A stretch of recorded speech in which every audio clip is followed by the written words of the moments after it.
એના પરથી આપણે આંદોલનોની સંખ્યા શોધી હતી.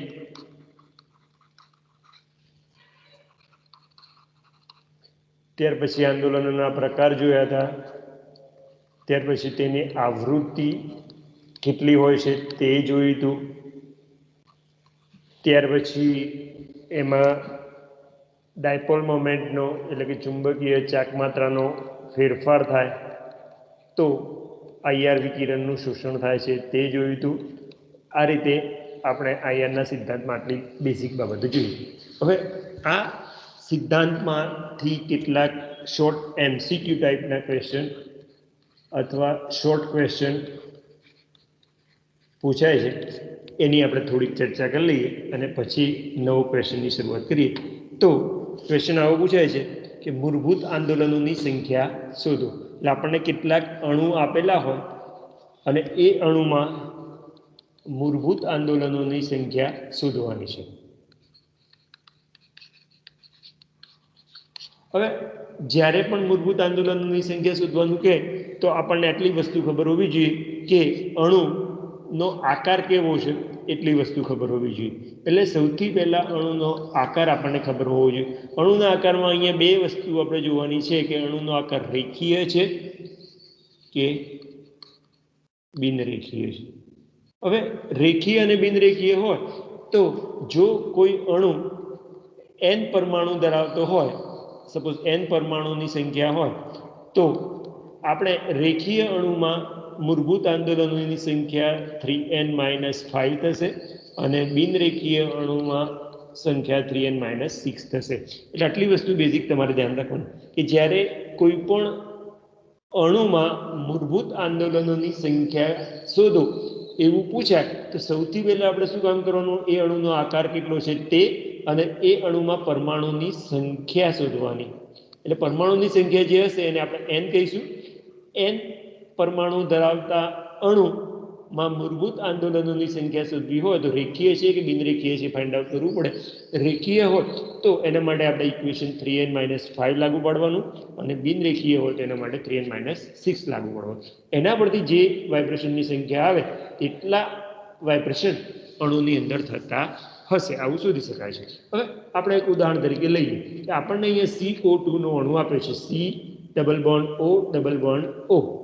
CO2 નો અણુ આપણને ખબર છે કે કેવો અણુ છે, રેખીય છે. હવે એની જ્યારે કાર્બન ડાયોક્સાઇડની વાત કરીએ તો સૌથી પહેલાં એનું આપણને મોલેક્યુલર ફોર્મ્યુલા આવડતું હોવું જોઈએ. ત્યાર પછી એનું સ્ટ્રક્ચરલ ફોર્મ્યુલા આવડતું હોવું જોઈએ. એટલે આમાં તમને સિમેટ્રી શીખી ગયા છો, C ઇન્ફિનિટી વર્ક્સ હોય અને એનો આકાર રેખીય આકાર હોય છે. એટલે રેખીય આકાર હોય એમાં ટોટલ પરમાણુની સંખ્યા 1 કાર્બન છે અને 2 ઓક્સિજન છે. એટલે ટોટલ પરમાણુની સંખ્યા 1 કાર્બન પ્લસ 2 ઓક્સિજન બરાબર 3 પરમાણુની સંખ્યા થાય છે. એટલે અહીંયા સૂત્ર તરીકે આપણે શું લાગુ પડવું પડે, 3n - 5. કેમ તો અણુ કેવો છે, રેખીય અણુ માટે 3n - 5 સૂત્ર આપણે લાગુ પાડીએ છીએ. એટલે અહીંયા n ની સંખ્યા n બરાબર કેટલા મૂકવાના છે, 3. ટોટલ પરમાણુની સંખ્યા CO2 માં કેટલી છે, 3. 2 ઓક્સિજન અને 1 કાર્બન એટલે 3 તાલી 9 - 5. એટલે આપણને અહીંયા CO2 માં ટોટલ મૂળભૂત આંદોલનોની સંખ્યા કેટલી થશે, 4 થશે. એટલે કોઈ પણ CO2 નો અણુ હોય તો એમાં ટોટલ 4 પ્રકારના વાઇબ્રેશન થતા હોય છે. આટલી વસ્તુ આપણે ફાઇન્ડ આઉટ કરી શકીએ છીએ. હવે સેમ પરિસ્થિતિમાં આપણે બીજો એક અણુ આપ્યો છે, H2O નો અણુ આપ્યો છે. હવે CO2 અણુમાં પણ પરમાણુની સંખ્યા 3 હતી, H2O માં પણ 3 છે, પણ બંનેમાં થોડોક આપણને ફરક છે. વોટર મોલેક્યુલમાં H2O હોય તો એનો આકાર કોણીય આકાર છે, જ્યારે CO2 એ રેખીય આકાર છે. એટલે કોણીય આકાર એ બિનરેખીય કહેવામાં આવે છે, અરેખીય અથવા બિનરેખીય કહેવાય છે. એટલે કોણીય આકાર હોય છે. એમાં પણ પરમાણુની સંખ્યા 3 છે, પણ અહીંયા મૂળભૂત આંદોલનોની સંખ્યા શોધવી હોય તો કોણીય આકાર હોવાથી એના માટે 3n - 6 સૂત્ર લાગુ પાડી શકીએ છીએ. એટલે 3 તાલી 9 - 6 એટલે અહીંયા ટોટલ વાઇબ્રેશનની સંખ્યા કેટલી થાય છે, 3 થાય છે. એટલે શોર્ટમાં પરમાણુની સંખ્યા સમાન છે પણ બિનરેખીય છે, માટે એમાં વાઇબ્રેશનની સંખ્યા કેટલી થાય છે, 3 છે. જો 3 પરમાણુ ધરાવતો રેખીય અણુ હોય તો એમાં વાઇબ્રેશનની સંખ્યા કેટલી થાય છે? 4 થાય છે. એટલે આટલી વસ્તુ આપણે ધ્યાન રાખવાની છે કે H2Oમાં ટોટલ મૂળભૂત આંદોલનની સંખ્યા કેટલી થશે? 3 થશે. ત્યાર પછી આપણે સલ્ફર ડાયોક્સાઇડની વાત કરીએ તો સલ્ફર ડાયોક્સાઇડમાં સેમ H2Oના જેવી જ પરિસ્થિતિ લાગુ પડે છે. એટલે એક S છે, 2 ઓક્સિજન છે, એટલે અરેખીય કોણીય થાય છે. એટલે એમાં પણ આપણને 3 બેઝિક સલ્ફર ડાયોક્સાઇડની અંદર ફંડામેન્ટલ વાઇબ્રેશન થતા હોય છે. ત્યાર પછી અહીંયા આપણને એસિટિલિનનો અણુ આપે છે. એસિટિલિનનો અણુમાં 2 કાર્બન એકબીજા સાથે ટ્રિપલ બોન્ડથી જોડાયેલા હોય છે અને તે કાર્બન એક હાઇડ્રોજન સાથે અને બીજો કાર્બન પણ એક હાઇડ્રોજન સાથે જોડાયેલો હોય છે. એટલે એનું અણુસૂત્ર જોઈએ તો C2H2 હોય. એનું બંધારણીય સૂત્ર જોઈએ તો 2 કાર્બન વચ્ચે ટ્રિપલ બોન્ડ હોય અને દરેક કાર્બન સાથે એક હાઇડ્રોજન આવેલો હોય છે. અને આ અણુ કેવો હોય છે? રેખીય અણુ હોય છે. એટલે રેખીય અણુ હોવાથી એના માટે આપણે સૂત્ર જ્યારે લાગુ પડવાનું હોય ત્યારે આપણે 3n-5 નું સૂત્ર લાગુ પડે છે. એ ટોટલ પરમાણુની સંખ્યા 2 કાર્બન અને 2 હાઇડ્રોજન થઈ અને ટોટલ પરમાણુની સંખ્યા 4 થાય છે. એટલે અહીંયા n બરાબર કેટલા મૂકવાના? આપણે 4 મૂકવાના. 4 મૂકીએ એટલે 4 × 12 - 5 એટલે આપણને ટોટલ 7 વાઇબ્રેશન થતા હોય છે. એટલે એસિટિલિનની અંદર જો વાઇબ્રેશનની સંખ્યા શોધવી હોય તો ટોટલ ફંડામેન્ટલ વાઇબ્રેશનની સંખ્યા કેટલી હોય છે? 7 હોય છે. ત્યાર પછી આપણે બેન્ઝીનની અંદર જોઈએ તો બેન્ઝીન એ સમતલીય છે પણ રેખીય નથી. એટલે આટલી વસ્તુ ધ્યાન રાખવાની કે બેન્ઝીનનું અણુસૂત્ર C6H6 છે અને એનો બંધારણ સૂત્ર અહીંયા જે મેં આપી છે પ્રમાણે છે એ અરેખીય સમતલીય છે. એમાં ટોટલ પરમાણુની સંખ્યા 6 કાર્બન અને 6 હાઇડ્રોજન છે. એટલે ટોટલ પરમાણુની સંખ્યા કેટલી થાય છે? 12 થાય છે. હવે અહીંયા જે સૂત્ર આપણે વાપરવું પડે એ બિનરેખીય માટે 3n-6 સૂત્ર વાપરીએ છીએ. એટલે n બરાબર આપણે 12 વાપરીશું અને એટલે 12 × 36 - 6 એટલે આપણને ટોટલ 30 મૂળભૂત આંદોલનો થાય છે. એટલે બેન્ઝીનની અંદર થતા મૂળભૂત આંદોલનોની સંખ્યા કેટલી? તો 35 મૂળભૂત આંદોલનો થતા હોય છે. આ રીતે આપણે મૂળભૂત આંદોલનોની સંખ્યા શોધી શકીએ. સેમ પરિસ્થિતિ ટોલ્યુઇનમાં લઈએ તો ટોલ્યુઇન પણ બિનરેખીય કહેવાય અને ટોલ્યુઇનનું અણુસૂત્ર છે C7H8 થાય અને એનું બંધારણ સૂત્ર C6H5 અને ઉપર CH3 ગ્રુપ હોય. એમાં ટોટલ પરમાણુની સંખ્યા 7 કાર્બન અને 8 હાઇડ્રોજન છે એટલે 15 થાય. અને મૂળભૂત આંદોલનની સંખ્યા આપણે ફાઇન્ડ આઉટ કરવી હોય તો 3n-6 સૂત્ર વાપરવું પડે. એટલે 15 × 45 માંથી 6 જાય એટલે ટોટલ 39 વાઇબ્રેશન થતા.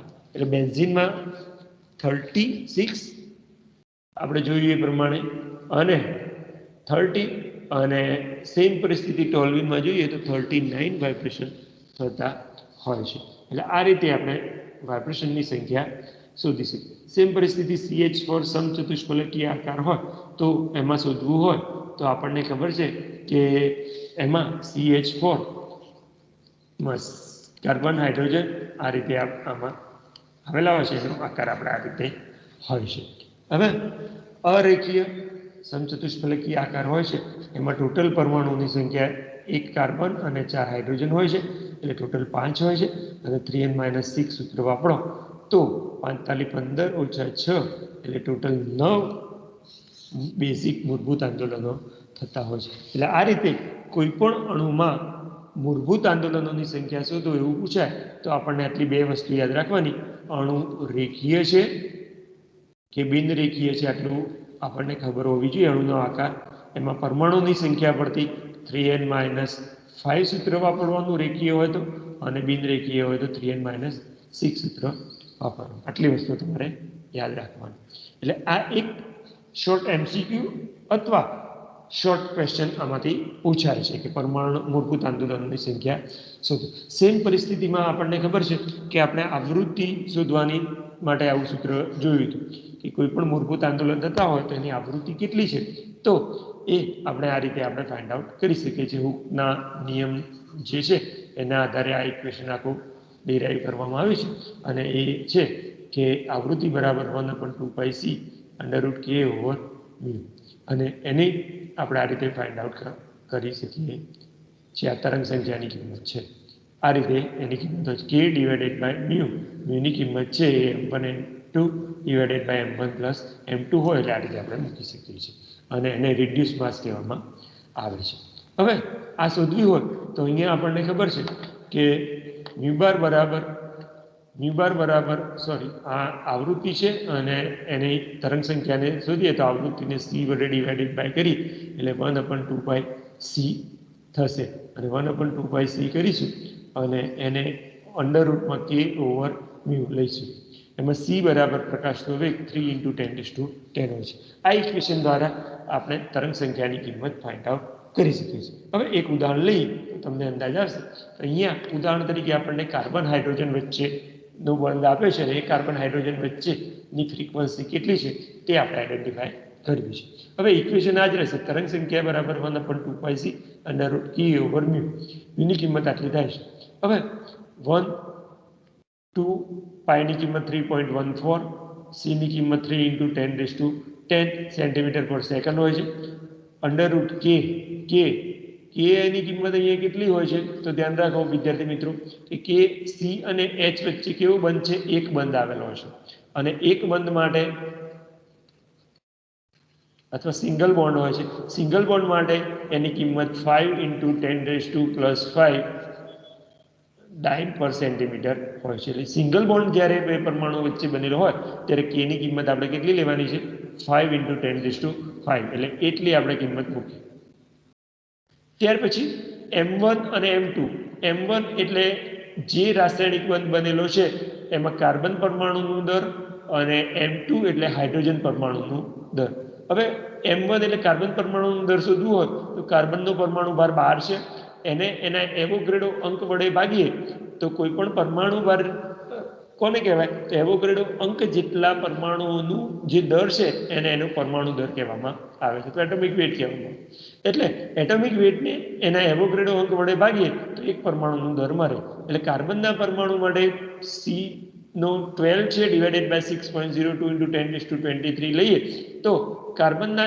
એક પરમાણુનો દર આટલું થાય 1.99 × 10⁻23 ગ્રામ થાય સેમ પરિસ્થિતિ હાઇડ્રોજન માટે લેવી હોય તો 1 ડિવાઇડેડ બાય 6.02 × 10⁻23 થાય એટલે 0.167 × 10⁻23 ગ્રામ થાય એટલે આ બંનેની કિંમતો અહીંયા મૂકીએ તો આ બંનેનો સરવાળો ડિવાઇડેડ બાય એનો ગુણાકાર તો આપણને CH માટેની કિંમત આવે છે 3023 વેલ્યુ આવે છે એટલે કાર્બન હાઇડ્રોજન વચ્ચે થિયોરેટિકલ વેલ્યુની કિંમત કેટલી આવે છે 3023 આવે છે એટલે આ રીતે આપણે કોઈ પણ રાસાયણિક બંધ વચ્ચે જે ફ્રીક્વન્સી વાઇબ્રેશન થતા હોય છે એની ફ્રીક્વન્સી આપણે તરંગ સંખ્યા શોધવી હોય તો આ ઇક્વેશન દ્વારા આપણે આઈડેન્ટિફાય કરી શકીએ છીએ આમાં આટલી બેઝિક વસ્તુ ધ્યાન રાખવાની છે કે સિંગલ બોન્ડ હોય ત્યારે આપણે k બરાબર 5 × 10⁵ લેવાનું ડબલ બોન્ડ હોય ત્યારે 10⁵ લેવાનું 10 × 10⁵ અને ટ્રિપલ બોન્ડ હોય તો 15 ×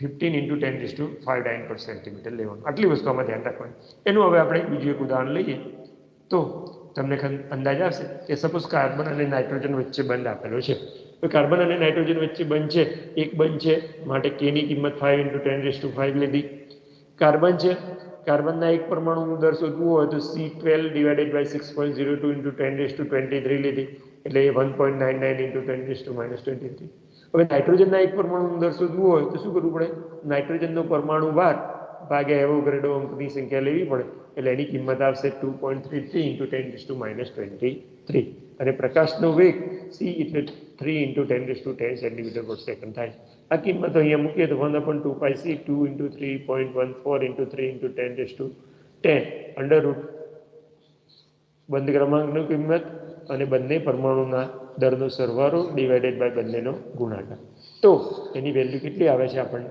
Cn કાર્બન અને નાઇટ્રોજન વચ્ચે સિંગલ બોન્ડ આવેલો હોય તો એની ફ્રીક્વન્સી 1145 સેન્ટીમીટર ઇન્વર્સ હોય છે ત્યાર પછી carbon double bond and suppose આ સિંગલ બોન્ડ છે એની જગ્યાએ ડબલ બોન્ડ એન્ડ લઈએ તો ફક્ત આટલી વસ્તુ બદલાશે k ની કિંમત બદલાશે કે k ની કિંમત કેટલી થશે 10 × 10⁵ થશે એટલે ફક્ત આટલી કિંમત બદલાશે અને એના વર્ગમૂળના આધારે આખી કિંમત જે C સિંગલ બોન્ડ n માટે 1145 આપતું હતું એની જગ્યાએ કેટલું આવશે 1619 આવે છે ત્યાર પછી આપણે C ટ્રિપલ બોન્ડ n માટે લઈએ તો 5 × 10⁵ ની જગ્યાએ 15 × 10⁵ કરવા પડે એટલે k ની કિંમત બદલાશે અને એની કિંમત લગભગ 1983 ની આસપાસ આવે છે એટલે કાર્બન અને નાઇટ્રોજન વચ્ચે સિંગલ બોન્ડ હોય તો 1145 ની આસપાસ ફ્રીક્વન્સી આવે છે, ડબલ બોન્ડ હોય તો 1619 આવે છે, અને ટ્રિપલ બોન્ડ હોય તો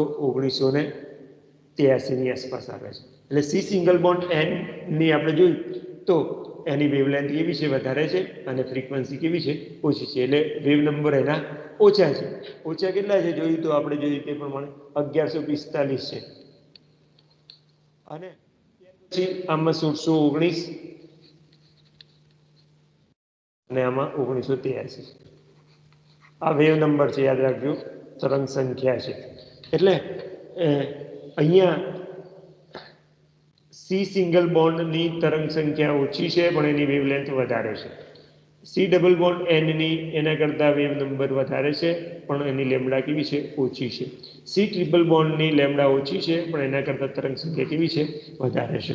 એટલે આ રીતે સિંગલ બોન્ડ, ડબલ બોન્ડ અને ટ્રિપલ બોન્ડ તરફ જઈએ તેમ તેની તરંગ સંખ્યામાં શું થાય છે, વધારો થાય છે. આટલી વસ્તુ આપણે આઈડેન્ટિફાઈ કરી શકીએ. અને એના પાછળનું કારણ મેઇન શું છે, એનો બંધ ક્રમાંક k ની વેલ્યુ છે.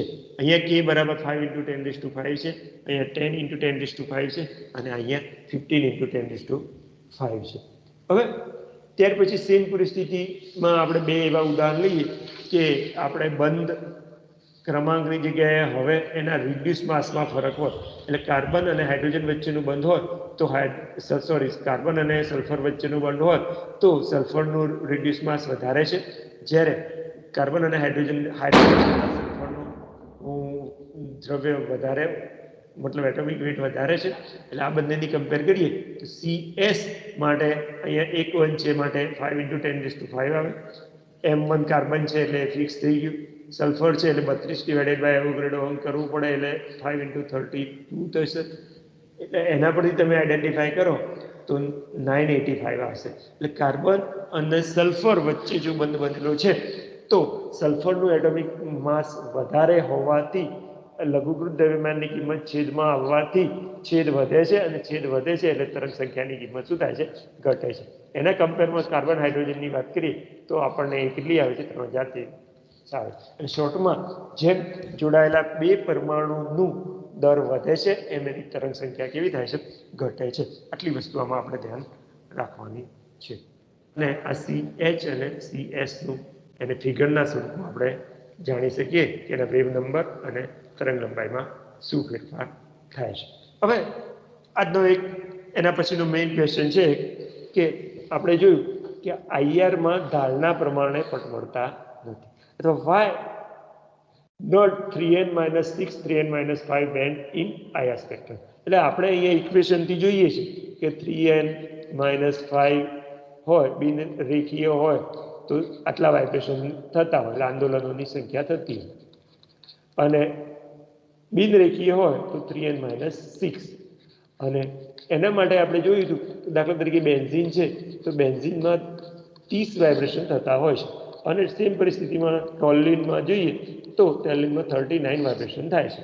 હવે આપણે 3n - 5 3n - 6 પ્રમાણે જોઈએ તો 30 વાઇબ્રેશન થતા હોય, 39 વાઇબ્રેશન થતા હોય. એટલે આપણને શું લાગે કે જેટલા વાઇબ્રેશન થતા હોય એટલા એમ અલગ અલગ ફ્રીક્વન્સી હોય, અને ફ્રીક્વન્સી હોય એટલે એમાં એટલા પટ મળે. એટલે સપોઝ બેન્ઝીનનો આપણે IR1 પટ લઈએ તો આપણી એક્સપેક્ટેશન કેવી હોય, એમાં 30 પટ મળવા જોઈએ. સેમ પરિસ્થિતિમાં ટોલ્યુઇન લઈએ તો ટોલ્યુઇનમાં પણ કેટલા પટ મળવા જોઈએ, 39 પટ મળવા જોઈએ. પણ વાસ્તવિક રીતે જ્યારે સંયોજનનો IR1 પટ લઈએ છીએ ત્યારે એટલા પટ મળતા નથી.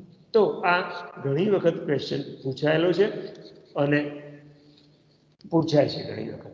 તો કયા કયા કારણ છે કે જેના પરિણામે આપણને આપણા એક્સપેક્ટેશન પ્રમાણે IR1 પટ મળતા નથી? હવે જોઈએ તો સૌથી પહેલું કારણ કે આ થિયોરિટિકલ સૈદ્ધાંતિક રીતે જે આપણે કેલ્ક્યુલેશન કરીએ છીએ એટલા પટ કેમ મળતા નથી, અથવા એના પાછળનું કારણ શું છે? તો સૌથી પહેલું કારણ છે એનું, જનરલી અહીંયા આપણે જે IR1 પટ લઈએ છીએ એ IR1 પટ 400 થી 4000 સેન્ટીમીટર ઇન્વર્સની વચ્ચેના ભાગના વિભાગનો અભ્યાસ કરીએ છીએ. એટલે આ ભાગના વિભાગનો અભ્યાસ કરીએ છીએ.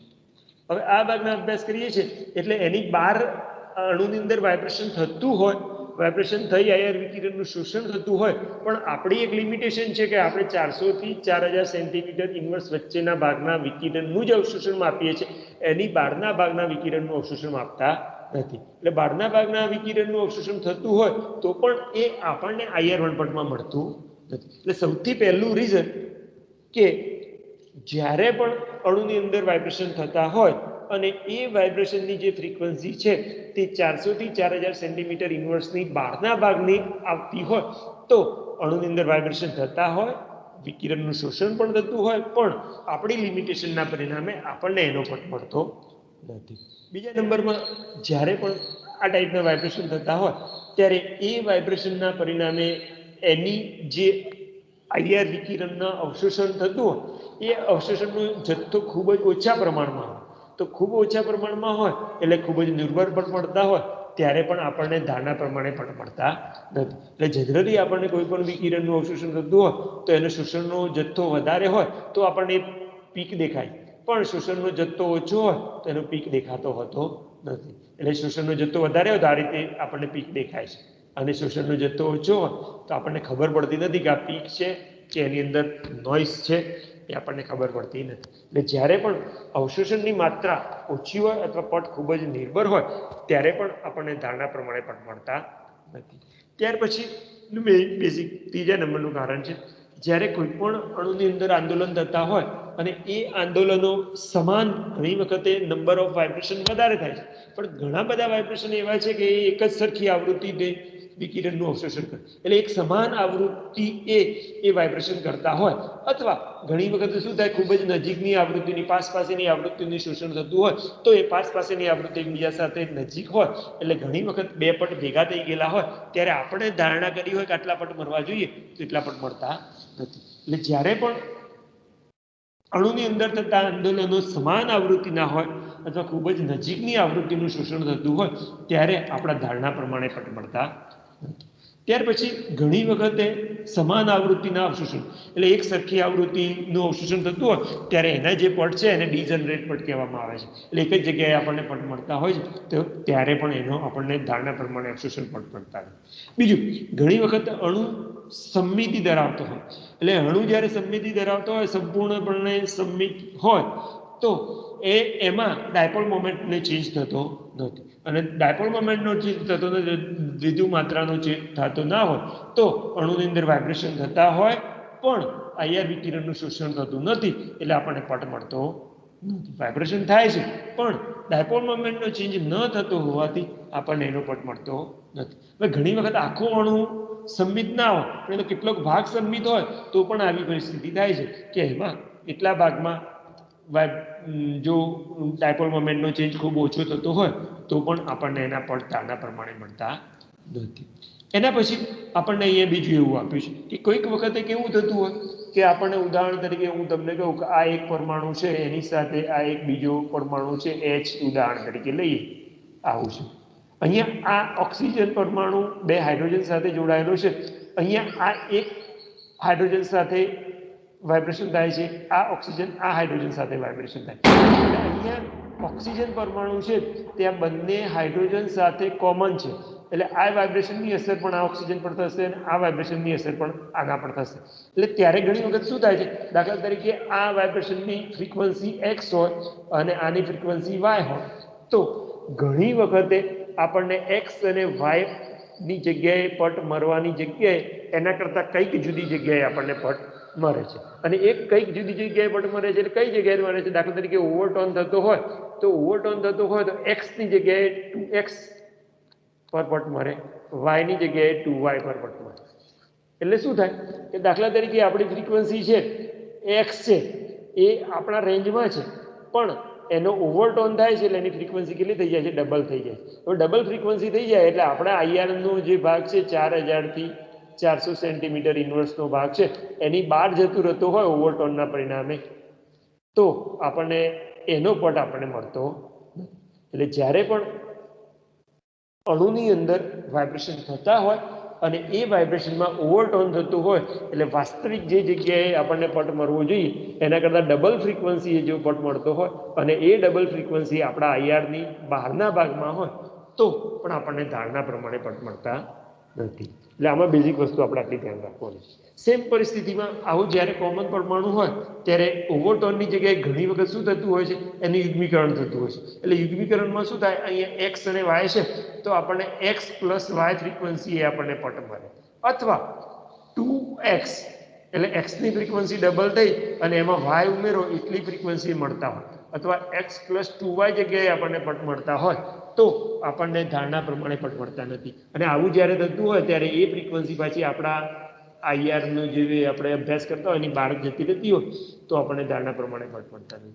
સેમ પરિસ્થિતિ ડિફરન્સ થતો હોય એટલે આમાં ડબલ થતો હોય એને ઓવરટોન કહેવાય, સરવાળો થતો હોય એને યુગ્મીકરણ કહેવાય, અને એમાં તફાવતના સ્વરૂપમાં એક્સ માઇનસ વાય જગ્યાએ મળતું હોય 2x માઇનસ વાય અથવા x માઇનસ 2y જગ્યાએ આપણને પટ મળતા હોય તો આપણને એટલી વસ્તુ ખબર પડે કે ધારણા પ્રમાણે પટ મળતા નથી. એટલે આમાં આટલી વસ્તુ ધ્યાન રાખવાની. અને આપણું જે મટીરિયલ આપણી વેબસાઇટ ઉપર છે એમાં આ રીતે આપણને આપી છે, એટલે તમે એના પરથી તમે જોઈ શકો છો. આટલી વસ્તુ આમાં આપણે ધ્યાન રાખવાની છે. હવે આપણે